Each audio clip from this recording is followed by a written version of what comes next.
आज demo number 1 होता, म्हणजे मेकअप आमचं स्टार्ट झाला होता आणि पहिलाच डेमो मी स्टुडंट्सला दाखवणार होते. आणि आज होता मेहंदी लूक. त्याच्यामध्ये फार सुंदर असा कमीत कमी प्रोडक्टमध्ये स्वस्त जे प्रोडक्ट्स असतात पण खूप चांगले असतात तसा मी मेकअप आणि फाउंडेशन न वापरता स्टुडंटला दाखवणार होते, जेणेकरून त्यांना जर उद्या सायडर आली आणि तिचा नो फाउंडेशन लुक हवा असेल किंवा ओन्ली कन्सिलर बेस हवा असेल तर ते कसे करू शकतात हे पण त्यांना 2 in 1 शिकायला म्हणजे दाखवणार होते मी या डेमोमध्ये. आणि दुर्दैव असं की पहिलाच डेमो, पहिलाच दिवस आणि आमचा कॅमेरा ऑन होत होता पण वायर कनेक्शन काहीतरी प्रॉब्लेम क्रिएट करत होता. आय थिंक ते लूज होतं आणि ते लागत नव्हतं. सो काय करावं मग थांबली नाही मी. म्हटलं थांबून तर चालणार नाही, बिकॉज डेमो तर द्यायचाच आहे. तर मी बोललं चला पहिले हेअरस्टाईल स्टार्ट करूयात, योग्य वेळेत सगळ्या योग्य गोष्टी होतीलच. तर बऱ्याच वेळेला असं होतं की डायरेक्टली फोन पण कनेक्ट करता येतो, बट फोन आणि कॅमेरा या दोघांमध्ये खूप जास्त फरक आहे. तुम्ही आर्टिस्ट असाल तर तुम्हाला सगळ्या गोष्टी ऑलरेडी माहिती असतील की फोन काय दाखवतो आणि कॅमेरा काय दाखवतो. सो माझा नेहमी कल हाच असतो की जे रिअल आहे ते स्टुडंटला दाखवावं, एकदम क्लिअर, एकदम प्रॉपर, एकदम झूममध्ये दिसावं पोरांना, म्हणून माझा प्रयत्न. तर मग माझी हेअरस्टाईल करायला घेतलेली आणि माझं कसं ट्रेंडिंग शिकवणं असतं आणि शिकवता स्टुडंट्सशी मी खूप छान एक्सपिरियन्स शेअर करत असते किंवा मॉडेलबद्दल सांगत असते किंवा स्टुडंट्सबद्दल मॉडेलला सांगत असते की कसं काय कुठून कोण आलं आहे. बोलता आमची हेअरस्टाईल पण झालेली आणि मी बोलले ना की आपलं जर हे चांगलं असेल, इंटेन्शन चांगलं असेल तर योग्य वेळी योग्य गोष्टी घडतातच. माहिती नाही का, पण बरोबर हेअरस्टाईल झाली होती त्या टाईमला कॅमेरा ऑन पण झाला. आणि तुम्ही पाहू शकता हर एक गोष्ट स्टुडंट मन लावून पाहत होते आणि सगळी गोष्ट A to Z गोष्टी म्हणायला हरकत नाही, सगळं ते नोट डाऊन पण करत होते. एव्हरी डे जे पण काय मेकअप सेशन्स होतात ते प्रत्येक गोष्टीचं प्रोडक्ट असो किंवा ते कसं लावायचं, का लावायचं, मग कुठली स्किन आली, मग कसं ते मिक्सिंग करायचं, समर असेल तर कशा टाईपमध्ये आपण बेस क्रिएट केला पाहिजे किंवा तो लॉंग लास्टिंग राहा म्हणून काय केलं पाहिजे, शेड कसे मॅच केले पाहिजेत, या छोट्या गोष्टी मी स्टुडंटला सांगत असते. पहिला दिवस असा असतो की खूप जास्त इन्फॉर्मेटिव्ह, रोज तर सांगितलं जातंच पण पहिल्या दिवशी असं असतं की ते एकदम नवे असतात आणि नव्या गोष्टी पाहताना त्यांना हर एक गोष्ट डिटेलमध्ये सांगायला लागते. सो माझा पूर्ण वेळ प्रत्येक गोष्ट पॉज घेत, अगदी ब्युटी ब्लेंडर कसा पकडावा, तो तुमचं फाउंडेशन ॲप्लिकेशन कसं करावं किंवा तुमचं कन्सिलर ॲप्लिकेशन कसं करावं, तर ब्लेंड कसं झालं पाहिजे. कधी असं होतं की बऱ्याच वेळेला स्टुडंट ॲप्लिकेशन करतात बट त्यांचं ब्लेंडिंग फार हार्ड असतं किंवा खूप स्पीडमध्ये असतं, त्याच्यामुळे काय होतं त्यांचा बेस निघून जातो, ते पुन्हा ग्रे पडतं किंवा त्या ठिकाणी नीट करेक्शन होत नाही. हे छोटे प्रॉब्लेम्स मी ऑलरेडी स्टुडंटला सांगत असते की हे पुढे जाऊन होणार आहे. आणि तुम्ही पाहू शकता की ते किती सिरियसली नोट्ससुद्धा बनवत आहेत, इथे सुद्धा बनवतात आणि घरी गेल्यावरती माझ्या मेन बुकमध्ये ते पुन्हा उतरवतात. एक पण चान्स मिस करत नाही. हे मी कशावरून बोलते, कारण की जेव्हा माझा डेमो चालू असतो तेव्हा स्टुडंट पाणी प्यायला पण उठत नाहीत, म्हणजे इतकं ते स्ट्रिक्टली, जे की हे चुकीचं आहे. त्यांनी स्वतःसाठी थोडासा ब्रेक घ्यायला पाहिजे, बट त्यांचं म्हणणं की आमच्या मॅम ब्रेक घेत नाही तर आम्ही तरी कुठून ब्रेक घ्यायचा. सो ही गोष्ट मला स्टुडंटची नेहमी आवडते की त्यांना असं वाटतं की मी प्रत्येक एकूण एक मिनटं माझ्या क्लासमधला फार इन्फॉर्मेशन एकदम महत्त्वाची देत असते, त्याच्यामुळे ते लोक बिलकुल मिस करत नाहीत कुठल्याच गोष्टींसाठी, ते उठत नाहीत किंवा हे ना. विदाऊट लाईटचा आणि विथ लाईटचा हा दोन्ही पण त्यांना कॅमेऱ्यावरती कसं दिसतं, त्यानंतर रिअलमध्ये कसं दिसतं, त्यांच्यापैकी कोणी पण पुढे येऊन पाहू शकतं. माझ्या इथे कोणी कामाला ठेवत नाही, याचं मेन स्पेशालिटी आहे की मी प्रत्येक बॅचच्या स्टुडंटना चान्स देत असते की त्यांना 2-2, 3-3 जणांना पुढे येऊन पाहायला लावते. त्यांना कुठली गोष्ट प्रोसेस नाही कळाली कसं करायचं तर ते सुद्धा जवळून ते पाहू शकतात. ही अगदी छोटी गोष्ट, ब्रश कसा फिरवला पाहिजे, त्याच्यानंतर फिनिशिंग टचअप कसा दिला पाहिजे किंवा कुठली गोष्ट कमी जास्त वाटते तर तिला करेक्ट कसं केलं पाहिजे, हे एकदम छोट्या गोष्टी स्टुडंटला सांगण्याचा मी प्रयत्न करत असते. पूर्ण लुक झाल्यानंतर मी सुद्धा पाठीमागे येऊन पाहिला की कसा दिसतोय तो, मी जो करते जवळून जो दिसतोय तोच लांबून पण दिसतोय का. तर लांब आल्यानंतर मला कळतं आहे की कॅमेऱ्यावरती वेगाने रिअलमध्ये फार सुंदर दिसत होतं, कॅमेऱ्यापेक्षा पण रिअलमध्ये पाहायला फार भारी वाटत होतं.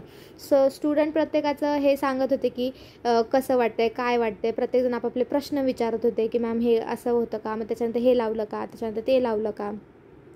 प्रत्येक गोष्टीचं एक्सप्लेनेशन मी स्टुडंटशी थोड्याफार क्लिप तुम्ही पण ऐका.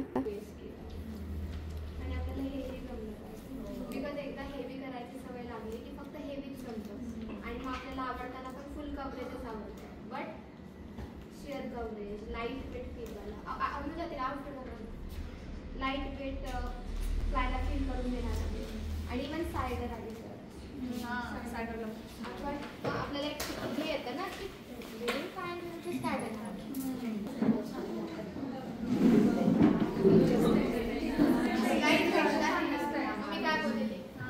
रिअल हात बघा, तिचा हात बघा, हात जरी वरती घेतला तरी लगेच तुम्ही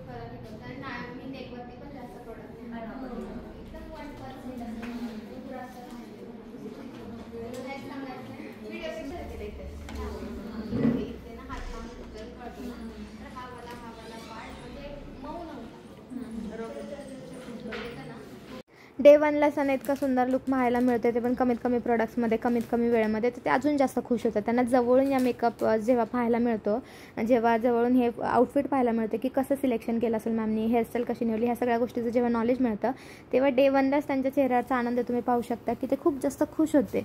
आणि मला आवडलं की मी जे काम केले ते त्यांना आवडलं, हे पाहून मला खूप जास्त खुशी झाली होती. मैम आप खुद ही शूट कर रहे हैं? हाँ, क्योंकि अपना काम तो अपनी कोई नहीं कराता है, सेटिस्फैक्शन तभी मिलता है जब खुद ही वीडियो बनाते हो. कितना भी फोटोग्राफर निकाले लेकिन खुद नहीं बनाते तब तक सेटिस्फैक्शन नहीं मिलता. मैम बेस बहुत ही फ्लॉलेस लग रहा है.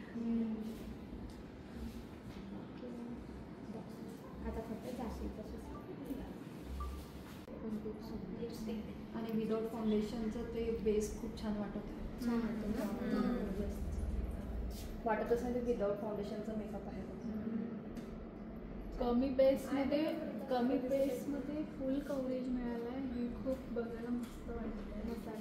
आणि आय शॅडोमध्ये जे कलर टाकले ना ते खूपच सुंदर दिसतात, त्यांचे हॉलो वगैरे हायलाइटिंग यूज केले. आता हा जो व्लॉग तुम्ही पाहताय, हा जो शूट केला आहे तो याश्विनी केला, म्हणजे याच बॅचची स्टुडंट आहे. रोज कोणाला ना कोणाला तरी उभं राहून मी नवीन नवीन गोष्टी करण्यासाठी ट्राय करायला चान्स देत असते. मग भले ते चुकू दे किंवा वेगळ्या पद्धतीने होऊ दे तरी पण मला काय हरकत नाही, पण ते शिकले पाहिजे. त्यानंतर मी लगेचच डस्की स्किनचा मेकअप डेमो घेतला आणि तो आमच्या रिद्धीवरती, म्हणजे स्टुडंटच आहे ही पण आमची, आणि ती जी उभी आहे ती अनुजा आहे. सो हे सगळे आमचे स्टुडंट्स आहेत. तर त्यांना प्रत्येकाला चान्स दिल्यामुळे त्यांचं भीती मरते आणि त्यांना एक डेअरिंग येते की स्टेजवरती कसं उभं राहू शकतं, स्टेजवरती कसं काम करू शकतं. त्यांचा आउटडोअर शूट झाला आहे, उन्हामध्ये शूट केला आहे ना तुम्ही. तुम्हाला कसं वाटलं मेकअप? एकदम सुपर, म्हणजे लाईट मेकअप आहे, बिलकुल असं फील नाही होतं की माझ्या फेसवर मेकअप आहे ॲक्च्युली. आणि आत्ता बाहेर गरमीमध्ये ऑब्व्हियसली आम्ही आउटडोअर शूट केलं, खूप ऊन होतं, बट स्टील मला असं खूप स्वेटी नाही वाटलं किंवा असं जास्त हेवी नाही वाटलं. खूप छान, ओव्हरऑल मस्त एक्सपिरियन्स होता आणि आमचं शूटही खूप सुंदर झालं. मला चेंज करायचं आहे का, मेकअप रिमूव्ह करायचा आहे? नाही, मला बिलकुल इच्छा नाही. इतका सुंदर मेकअप झाला आहे आणि विदाऊट फाउंडेशन मेकअप एवढा बेस्ट होऊ शकतो हे मी फर्स्ट टाईम बघितलं आहे. सो मी तर प्रेमात पडली आहे मेकअपच्या. मला रिमूव्ह करायची इच्छा नाही. आता मी घरी जाऊन आरामात रिमूव्ह करेन. मेकअप नाही काढायचा मला. सो मॉडेलला पण तो मेकअप इतका आवडला आहे. माझ्या इथे येणारा प्रत्येक माणूस इतका फ्रेंडली होऊन जातो, बिकॉज माझा स्वभावच तसा आहे की प्रत्येकाला मी आपलंसं करून घेते.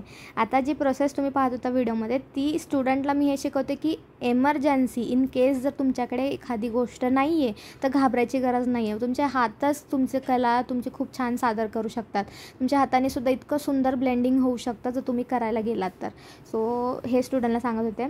डस्की स्किनचा मेकअप करताना काय काळजी घ्यायची किंवा कुठल्या प्रकारचे फाउंडेशन्स निवडायचे किंवा कलर टोन कसा आपण हे करू शकतो, मिक्सिंग करताना काय करू शकतो, ह्या छोट्या छोट्या गोष्टींबद्दल मी स्टुडंटला सांगत होते. रिद्धी माझी ह्याच बॅचची स्टुडंट असल्यामुळे तिला एकदम कम्फर्टेबल वाटत होती, बिकॉज तिच्या ओळखीच्या सगळ्या होत्या आणि ती एकदम सगळ्यांमध्ये जात होती. आणि स्टुडंट असल्यामुळे जवळून सगळ्यांना मेकअप पण पाहायला भेटत होता, हातबीत लावू शकत होते. ते जर एखादी दुसरी व्यक्ती असेल तर असं पटकन अंगाला हात लावता येत नाही, ते कॉमन सेन्स असतात. ते पण स्टुडंटला या गोष्टी आम्ही सांगत असतो. तर आपली स्टुडंट असल्यामुळे ते एकदम जवळून तिचं मेकअप पाहू शकत होते. हा त्यांना फायदा झाला. आणि त्यांना एक गोष्ट कळाली पहिल्याच दिवशी की ज्याचा टेक्स्चर चांगला आहे ना त्याच्यावरती तो मेकअप अजून चांगला दिसू शकतो. पण मग ज्याचा टेक्स्चर चांगला नाही आहे मग त्याच्यावरती मेकअप नाही करायचा का, त्याच्यापासून पळून थोडी ना जायचं, ही गोष्टसुद्धा त्यांना पहिल्या दिवशीच शिकायला मिळाली. सो साडी रेपिंगचा छोटासा पार्ट आमचा राहिला होता प्रिप्लेटिंगचा, तो मी कंप्लीट केला. त्यानंतर ही साडीसुद्धा स्टुडंटसमोरच मी दाखवली घालून. मी माझ्या क्लायंटवरती, मला क्लायंट आलं तर मी कशाप्रकारे करू शकते किंवा मी कशाप्रकारे करते हे मी स्टुडंटना माझ्या क्लासमध्ये सांगत असते. हा तसे डे 1 होता. त्यानंतर मी रिद्धीची हेअरस्टाईल पण केली. लॉंग हेअर असल्यामुळे अजून एकदा मला चान्स मिळाला हेअरस्टाईल दाखवण्याचा. मी हेअरस्टाईल शिकवण्याचा चान्स कधीच मिस करत नाही, बिकॉज मला हे पर्सनली खूप आवडतात. मेकअप तर आवडतातच, अफलातून मेकअप शिकवण्याची टेक्निक आहेच माझ्याकडे, पण हेअरस्टाईलचा चान्स मी कधीच सोडत नाही. लॉंग हेअर असल्यामुळे इझिली 10 मिनिट्समध्ये कशी हेअरस्टाईल करू शकतो सायडरला, हे सुद्धा त्यांना पाहायला मिळालं. एखादी सायडर आली आणि डस्की स्किन आली तर तिला कशा प्रकारे आपण मेकअप देऊ शकतो एकदम क्विक पद्धतीने मी स्टुडंटला समजून झालं. डस्की स्किनवरती काय लक्षात घ्यायचं हे सुद्धा खूप चांगल्या पद्धतीने स्टुडंट सांगितलं आणि ते स्टुडंटला आवडलं सुद्धा होतं. स्टुडंट तिच्याकडे पाहत होते की तिला कसं वाटतं हे विचारण्यासाठी उत्सुक होते, बिकॉज प्रत्येक स्टुडंटची इच्छा असते की मॅमने आपल्यावरती मेकअप करा आणि तिचा तो चान्स आला होता. तर इच्छा खूप लोकांच्या असतात पण पूर्ण फार कमी लोकांच्या होतात. तर अशा पद्धतीने आमचे 2 डेमो आज पहिल्या दिवशी झाले. आज प्रॅक्टिस नव्हती बिकॉज स्टुडंटची वॅनिटी, स्टुडंट उद्या बाय करणार होते आणि मग त्यामुळे बोललं की वेळ वाया घालवण्यापेक्षा मी छान डेमो देईल. तर आज स्टुडंटनी दिवसभर छान डेमो पाहिले, त्याच्यानंतर क्वेश्चन आन्सर वगैरे झालं. आज संध्याकाळी आमचं प्रॉडक्ट वॅनिटीचं हे चाललं होतं काम, डिस्ट्रीब्युशन करण्याचं काम, कोणाला किती किती कसं काय हे व्यवस्थित सगळं सॉर्ट आऊट करून हे सगळं वाटतंय तितकं सोपं नसतं. याच्या पाठीमागे फार मेहनत असते. कधी 12 1 2 वाजतात रात्रीचे. एका टाईमला तर आमचे 3 4 पण वाजलेले आहेत आणि कधी स्टुडंट्स पण आमच्या हेल्पला येतात, त्याच्यामुळे आम्हाला अजून जास्त हेल्प होते.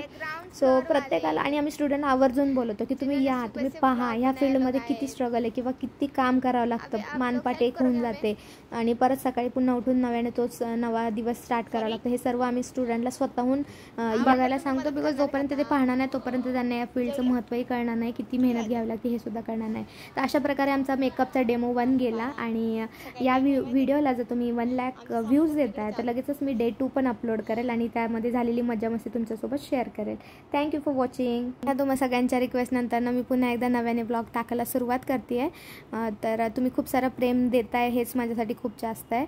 सो या व्लॉग थ्रू आय होप सगळ्यांना या ब्रँड नेम ज्याला सगळे म्हणतायत या ब्रँडच्या पाठीमागे किती कष्ट आणि मेहनत घेतली जाते हे सुद्धा तुमच्यापर्यंत पोहोचण्याचा 100% प्रयत्न केला जाईल इथून पुढे.